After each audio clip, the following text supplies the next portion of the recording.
बच्ची काफ़ी इनोसेंट है, एवरेज सा लड़का है, ज़्यादा अरसा उस लड़की को रख नहीं पाएगा, उनका 1 साल 1.5 साल के अंदर डिवोर्स भी हो जाएगा। आप 1 से 1.5 साल बाद दुआ जहरा को वापस अपने वालिदैन के साथ देख रही हैं। इस केस के बाद तो वो कभी भी नहीं आएगी, ये गायब हो जाएगी। सुना है कि यूट्यूबर्स गए हैं, मेरे एक जानने वाले हैं जिनको उन्होंने पे किया है। अस्सलाम वालेकुम नाज़रीन, मैं हूं आपका मेज़बान इर्तज़ा भट्ट और आप देख रहे हैं आरपी प्रोडक्शन। नाज़रीन, इस वक्त दुआ जहरा और ज़हीर अहमद का केस हर शख्स की ज़ुबान पर है। ठीक है, दुआ जहरा के वालिदैन कहते हैं हम किसी भी सूरत में ज़हीर को एक्सेप्ट नहीं करेंगे, और दूसरी जानिब दुआ जहरा कहती है कि मैं ज़हीर के बगैर अपने माँ बाप को नहीं मिलूँगी। ये तमाम जो है चहमगोइयाँ हर कोई कर रहा है, हर कोई दुआ जहरा और ज़हीर अहमद के बारे में बात कर रहा है। आज हम मौजूद हैं मशहूर साइकिक रीडर लाला रूह के पास। आज हम इनसे पूछेंगे कि इनके मुताबिक जो है ये दुआ जहरा ज़हीर अहमद और उसके वालिदैन को किस तरह देख रही हैं। ये तमाम सवाल हम इनसे पूछते हैं। अस्सलाम वालेकुम मैम। वालेकुम अस्सलाम। मैम, सबसे पहले तो बहुत शुक्रिया। मैंने आपसे मिसकमिटमेंट की, रात को मिला नहीं आपसे आके, और आज आपने टाइम दिया, बहुत शुक्रिया आपका। इर्तिज़ार, मैंने सुबह से कुछ नहीं खाया तो मुझे बहुत वो भूख लग रही है, तो मैंने आड़ू खा रही हूँ। Don't mind it. अच्छा, मुझे लग रहा है ये सारा जो है ना केस जो है ना फ्रॉम द बिगिनिंग ये एक बहुत बड़ा एक इंसिडेंट हो गया, राइट। इंसिडेंट हो गया, उनकी बेटी भाग गई, लेकिन उसके बाप ने उसको कैश किया है। जितने मैंने वीडियोस देखे हैं उसमें मैंने उसके बाप का बहुत नेगेटिव चेहरा देखा है, क्योंकि मैं तो साइकिक रीडर हूँ, मैंने तो चेहरे देखती हूँ। बच्ची काफ़ी इनोसेंट है, लड़का भी ठीक ठाक है, एवरेज सा लड़का है, ज़्यादा अरसा उस लड़की को रख नहीं पाएगा, उनका 1 साल 1.5 साल के अंदर डिवोर्स भी हो जाएगा। मगर ये वो टाइम है जहाँ माँ बाप को उस लड़के के सर पे हाथ रख लेना चाहिए और अपनी घर की इज्जत को घर के अंदर आने देना चाहिए और कहना चाहिए कि ओके बेटा, वी एक्सेप्ट इट, और उसको बुला लें। मैम, जहाँ पे ये इतने लोग बातें कर रहे हैं कि जो ज़हीर अहमद है वो लड़का अच्छा नहीं है, वो नेगेटिव है, वो किसी गैंग का हिस्सा है, इस तरह कुछ नज़र आता है आपको? अपने आप इतना प्रेडिक्ट करती हैं कि वाकई वो नेगेटिव है, या बस लोग जान के ऐसी बातें कर रहे हैं? लोग जान के ऐसी बातें कर रहे हैं। अगर वो गैंग का हिस्सा होता तो गैंग उसको बचा लेता ना, वो तो पकड़ा गया, उसके पीछे कोई गैंग नहीं है, ठीक है। दूसरी बात यह है कि वो गरीब है, वो एक मुतवसत लोअर मुतवसत घराने से ताल्लुक़ रखता है, वो इतना ग्रूम्ड नहीं है। हम सब ने उसकी नेगेटिविटी उसके ग्रूमनेस में देखी है, उसके आंखों में कोई ऐसी बदमाशी, कोई कमीनापन, कोई घटियापन नहीं है।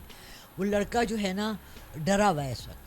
तो मैम, जिस तरह आप कह रही हैं कि वो अच्छा है, आपको इनोसेंट, अच्छा नहीं कहा आपने, ओके है। मतलब आपने पॉजिटिव क्या, नेगेटिव तो कुछ नहीं कहा इसके बारे में। तो फिर किस तरह इनकी 1 साल या 1.5 साल बाद डिवोर्स हो जाएगी? ये भी कोई इसमें उस लड़के का किरदार होगा, या हालात की वजह से उसको मजबूरन छोड़ना पड़ेगा? हालात ऐसे बन जाएंगे क्योंकि दुआ ज़हरा अच्छे घर की है, अच्छे हालात में रहने की है, वो गांव में नहीं रह सकेगी, वो गांव के उसमें एडजस्ट नहीं हो सकेगी, इसलिए इनकी डिवोर्स होगी। और जिस तरह दुआ जहरा के वालिदैन ने कहा है कि वो हर हाल में जो है ज़हीर के पीछे हैं, हम उसको एक्सेप्ट नहीं करेंगे, वो अपनी बेटी लेके छोड़ेंगे, तो आपको क्या लगता है कि वो वाकई एंड तक इस केस को फॉलो करते रहेंगे अपनी बेटी के लिए? वो मुख्तलिफ मकामात में, मुख्तलिफ जगहों पे, मुख्तलिफ जो है गवर्नमेंट के इदारों में जाके वो इसके ऊपर लड़ते रहेंगे इसकी? वो किसी इदारे में गए हैं लड़ने के लिए? हाई कोर्ट में गए हैं, वो पुलिस स्टेशन में गए हैं, उनकी वजह से DIG सिंध मुअत्तल हो गए। उससे ज़्यादा उन्होंने यूट्यूब पे इंटरव्यूज़ दिए हैं, उससे ज़्यादा उन्होंने इस चीज़ को छाला है।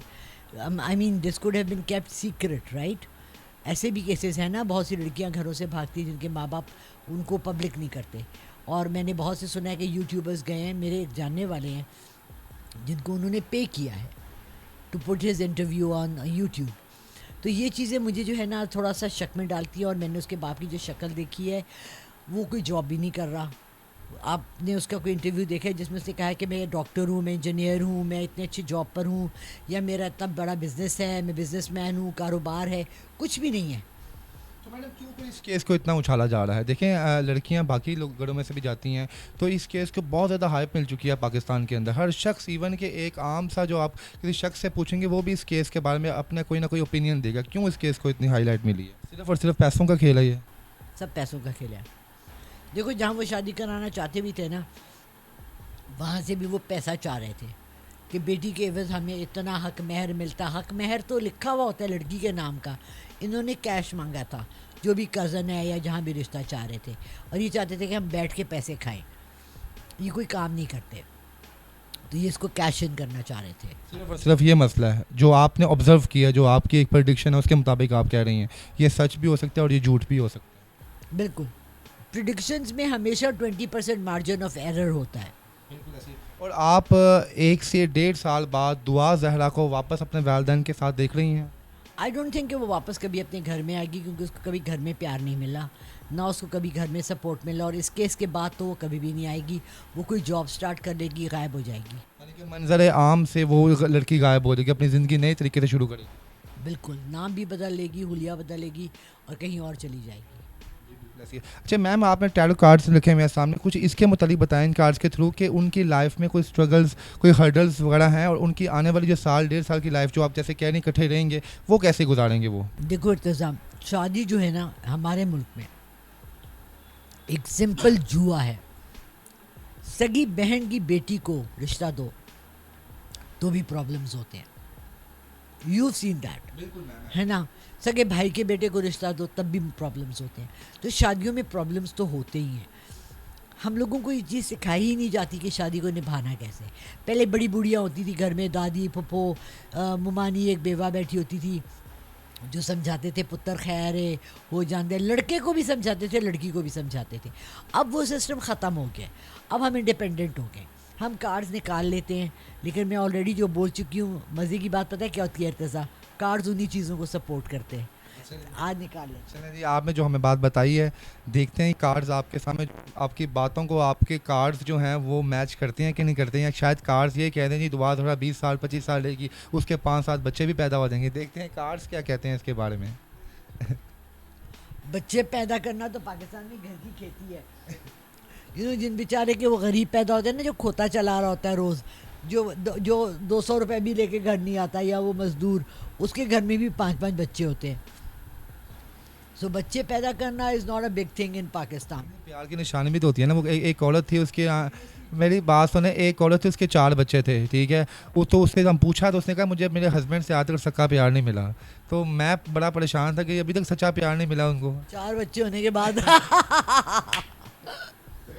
इसलिए तुमने अपने को खुद गलत कहा है। ये सच्चा प्यार की निशानी नहीं है, ये जस्ट वी ऑल नो क्या है। मैं तीनों कार्ड्स निकाले, एक बिल्कुल जैसे आपने बात की थी अकॉर्डिंग टू आपके जो वर्डिंग थे, सेम कार्ड्स भी वैसे ही निकले हैं।